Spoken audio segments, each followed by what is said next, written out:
I have here probably the biggest and heaviest webcam I've ever seen, but it is not only a normal webcam, it is a premier HD video and audio webcam conferencing system designed for smart conference rooms.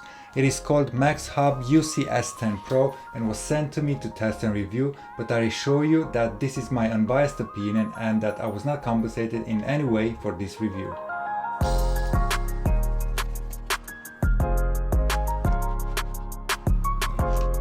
It is challenging to unbox big products in this small box room I have here, but here it goes. Inside the box there is the video conference terminal. Let's leave it on the side for the moment. Then here is the user manual. Next there is the USB-C to USB-A cable, HDMI cable, wall plate, base plate, base plate screw, 1/4 inch threaded screw so it is possible to fit it on a tripod, wall anchors and screws, power cable, remote control,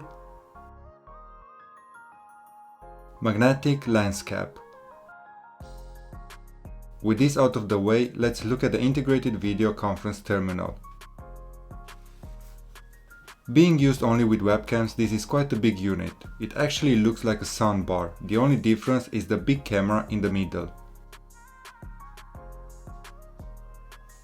At the back, on the right side, there are the following ports starting from left to right. HDMI out port, power button, auxiliary in, out, input, USB 3 for connecting external mouse or keyboard or to install softwares from a flash drive, LAN port, USB-C port and a 12-volt power port. There is nothing on the other side and at the bottom there are these two rubber feet to keep it stable and put on flat surfaces. This conference system can be placed on a shelf or on the desk or even on the wall above the monitor thanks to the plates included in the box. Now I know that all of the webcams can be placed on top of the screen or the monitor, but this one is so big and heavy that it needs this place to fit it on the wall. If you're expecting me to drill some holes and fit it on the wall, this will not happen as my monitor is in front of the window, so for the purpose of this video I will place this conference system on the desk under the monitor. It will work in this place because the camera can be tilted 15 degrees up and 50 degrees down, but let's talk about the specs before I go and set it up. It weighs 1.3 kilograms and has the following sizes: 465 by 91 by 57 mm. It has a 12 megapixel camera with a 120 degrees field of view ultra wide lens. It is capable of 4K resolution at 3840 by 2160. It has auto framing technology, up to 5 times digital zoom, which is useful during any video conference. 8-watt speakers powered by 6-element microphone with noise reduction technology, echo cancellation and 8-meter voice pickup. It has dual mode Wi-Fi with wireless hotspot. It has built-in Android 9.0. It has 4 GB memory and 16 GB storage. To set it up, plug in the mains, connect the UC S10Pro to the monitor via the HDMI cable and press the power button to boot it up. I can also use the remote control that uses two AAA batteries, which in my case are included in the box. There is an LED light on the right hand side to inform that the system is on. Let's have a quick look at this remote control.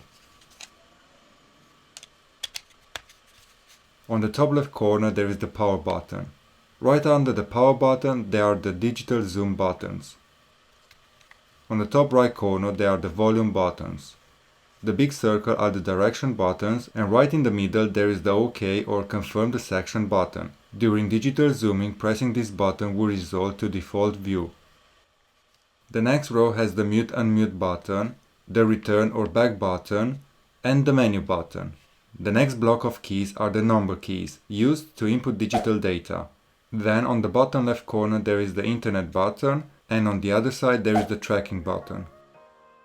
Once powered on, this Maxhub UC S10Pro needs to go through some setup menu, similar to how a smartphone does. However, my unit is a review unit, so this is how the final screen looks like. There are a couple of icons already on the screen, but you can install more apps that you need for any meeting. So beside these 4 apps that we will go through in a moment, if you press on the bottom right corner, you can see all the pre-installed apps which come in handy if you want to use this unit as a standalone device. But let's go back to the icons on the main screen. I will start from right to left. The first one is settings. If you use an Android device, then you are familiar with the menu. The first settings are for wireless and network, where you can set up the Wi-Fi but also the hotspot. It has the option to use Ethernet and also to set up VPN, which I think it is useful especially when working from home or sharing classified information. Then the next set of settings are for the device, where you can check the storage or set up a wallpaper, play with the volume or change the settings for the camera. The last set of settings is for the system, and here we have date and time, information about this device and software updates. There is already a system update available, but I will do it later. Back to the main screen, the next icon is the browser. Once connected to the internet, this device can be used as a search engine or even to log into the email account and reply to the emails. I can also go on YouTube and check my latest videos. And since we are here, a like and subscribe will be highly appreciated. Thanks! The third icon on the main screen is the Finder folder, where are all the folders, documents on this device. I can see them as icons or as a list. Here is where you can check the contents on a USB stick or external hard drive. There is the option to connect it to the cloud by using only Google Drive or OneDrive from Microsoft. The last icon on the main screen is called Screen Share. Here I can connect my smartphone or the laptop to this conference system. I will start with the smartphone as I have it at hand. On the phone, open the camera and scan the code. It will take you to App Store or Play Store to install the app called Maxhub Share. Once installed, open it and type in the code on the screen. If you close this page, you can see the code at the top right corner of the screen. It is always there. Then you can start the broadcast from your phone. There are 6 functions on this list. The first one is Screen Mirror, which means that what is on the smartphone, it will be mirrored on the display via the Maxhub. So I can show videos, photos or documents or even presentations. The next function is called Remote Screen, where whatever is on the display will be mirrored on the smartphone.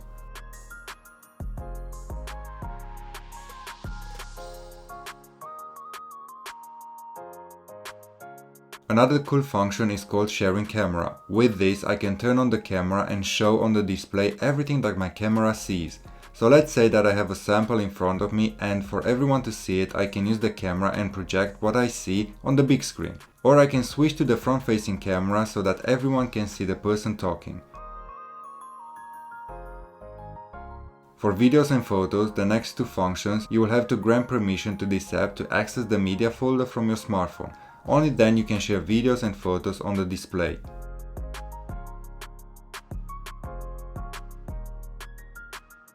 The last function is called NFC Tag Write, so you can put your smartphone close to an NFC tag to write data.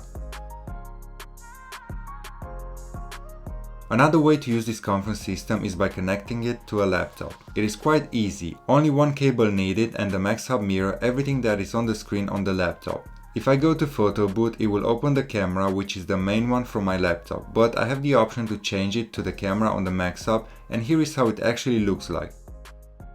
The auto framing and the optical zoom works as they should.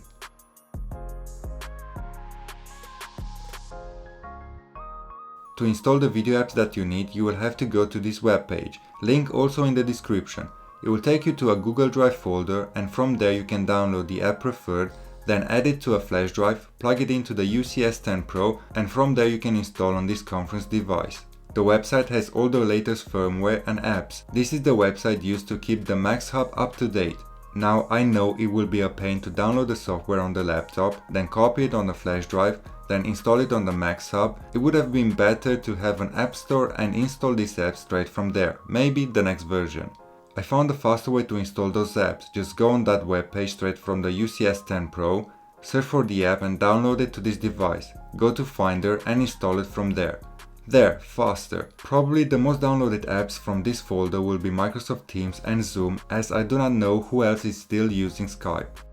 So to test how this system performs, I have installed Teams, Zoom and Skype, but I will only use Skype as I haven't used it in ages. I logged in and here is how it looks. Now I can create a meeting and turn on the camera to see how it performs. The camera can be tilted 15 degrees up and 15 degrees down for better viewing angle. I can see the auto framing and the optical zoom kicking in, and the video quality is quite good.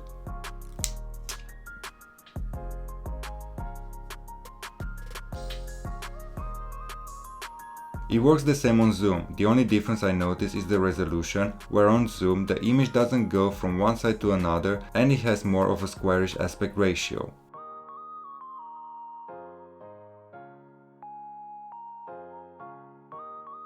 What you can see now is recorded on the MacBook Pro using the integrated camera on the Maxhub. The video comes straight from the UC S10Pro camera and the audio is from its integrated microphone. Now the video quality is quite good and the audio doesn't disappoint either. The camera on this conference system is listed as having a 4K resolution. And yes, I can select 2160p at 30 frames per second on OBS on the MacBook Pro or on the dedicated camera app on a Windows device. Although it is listed as having a 12 megapixel camera, the highest I could select is 8.3 megapixel. Now I do not know if this applies to all of the UC S10 Pros or just to my review unit that I have over here. It has a 120 degrees field of view, useful for small to medium meeting rooms. What I like is that I can stay very close to this camera and still be in focus. The Maxhub sits at an arm's length away and it does a good job. A great feature that this webcam has is automatic tracking. With this, the webcam will track the person even if in motion and the sound will be locked on that person as well. Together with the automatic tracking, the system has automatic gain control, which helps to maintain constant voice output regardless of the distance between the person and the microphone. If there are unwanted noises in the room, this UC S10 Pro has noise reduction for clearer voice communication, but also, let's see if I get it right the first time, it has de-reverberation, which improves voice intelligibility by reducing the effects of reverberation which are present in big spaces without any noise isolation. Another great feature is the inversion view, where I can switch between horizontal and vertical camera views via built-in software control. I can see how this can be used in meeting rooms where up to 4 persons can share the laptop screen at the same time only via wireless screen sharing, no more cables, HDMIs or VGAs. Yes, VGA, as my work laptop only has a VGA port and no HDMI. That's how old it is. The Maxhub UC S10 Pro is a great conference system to have around, especially when working from the office and especially having loads of meetings and presentations. But it can also be used from home as a standalone device or connected to the laptop. If you are interested in this product, the link is in the description below. It is an affiliate link, and if you purchase using this link, I will get a very small commission, which will help the channel. Speaking of supporting the channel, under this video there is a button called Thanks, right above here. You can support the channel this way as well, and you can also use it to ask me specific questions. I will reply to everyone. Hope you enjoyed this video and found it useful. Hit the like button if so, and consider subscribing to be notified of other product reviews. Don't forget to hit the bell icon as well. Thanks for watching, and I'll see you in the next one.